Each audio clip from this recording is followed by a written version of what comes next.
আসসালামু আলাইকুম। গ্লোবাল গেজেটে আপনাদের স্বাগতম। আজকের সংবাদে বিশ্বের আলোচিত সংবাদ ও বিশ্লেষণ। আমরা আপনাদের সাথে আছি প্রতিদিনের সব গুরুত্বপূর্ণ তথ্য নিয়ে। সাথে থাকুন আমাদের পরবর্তী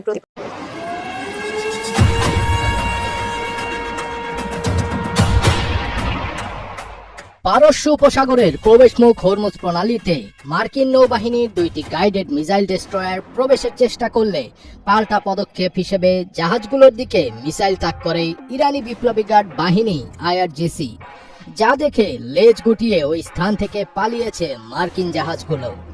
এমনটি দাবি করেছে ইরান। দেশটির রাষ্ট্রীয় সংবাদ মাধ্যম প্রেস টিভি বলছে, ঘটনাটি ছিল একটি প্রচারমূলক সামরিক অভিযান, যা শেষ পর্যন্ত ভেস্তে যায় আইআরজিসির তৎপরতায়।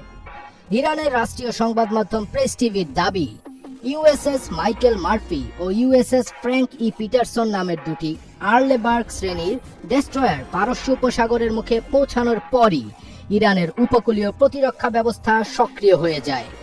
ক্রুজ ক্ষেপণাস্ত্র জাহাজ দুটিকে লক করে এবং আক্রমণকারী ড্রোন পাঠানো হয় তাদের অনুসরণ করতে। একটি সামরিক নিরাপত্তা সূত্র প্রেস টিভিকে বলেছে, ডেস্ট্রয়ার দুটি সম্পূর্ণ ধ্বংসের মাত্র কয়েক মিনিট দূরে ছিল। ইরানি বাহিনী তাদের ঠিক 30 মিনিট সময় দিয়েছিল পথ বদলাতে। তারা সঙ্গে সঙ্গে মেনে নিয়েছে এবং পথ বদলে লেজ গুটিয়ে সেখান থেকে পালিয়েছে। প্রেস টিভির দাবি, মার্কিন নৌবাহিনী ইলেকট্রনিক ওয়ারফেয়ার কৌশল ব্যবহার করে শনাক্ত হওয়া এড়াতে চেয়েছিল। এর মধ্যে অটোমেটিক আইডেন্টিফিকেশন সিস্টেম বন্ধ রাখার মতো পদক্ষেপও ছিল। তবে ইরানের রাডার ও উপকূলীয় নজরদারি ব্যবস্থা পুরো সময় জুড়ে জাহাজগুলোকে ট্র্যাক করতে সক্ষম হয় বলে জানানো হয়েছে। This is Iranian Sepa Navy.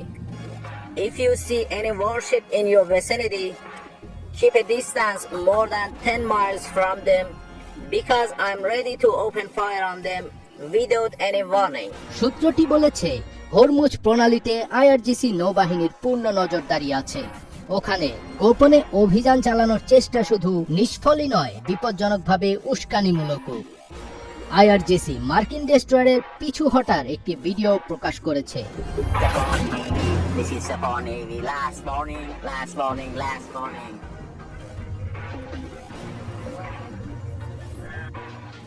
এদিকে যুক্তরাষ্ট্রের আরোপিত নিষেধাজ্ঞা উপেক্ষা করে একটি তেলবাহী ট্যাঙ্কার মঙ্গলবার হরমুজ প্রণালী অতিক্রম করেছে, যা ওয়াশিংটনের ঘোষিত নৌ অবরোধের কার্যকারিতাকে সরাসরি চ্যালেঞ্জের মুখে ফেলেছে।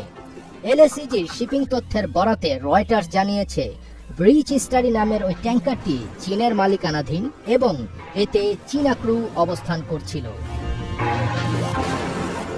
Facebook touch, ATN Bangla. সংবাদটি আজকের মতো এই পর্যন্ত। আমাদের সংবাদ ভালো লাগলে লাইক, কমেন্ট এবং সাবস্ক্রাইব করুন। আমাদের সাথেই থাকুন। আল্লাহ হাফেজ।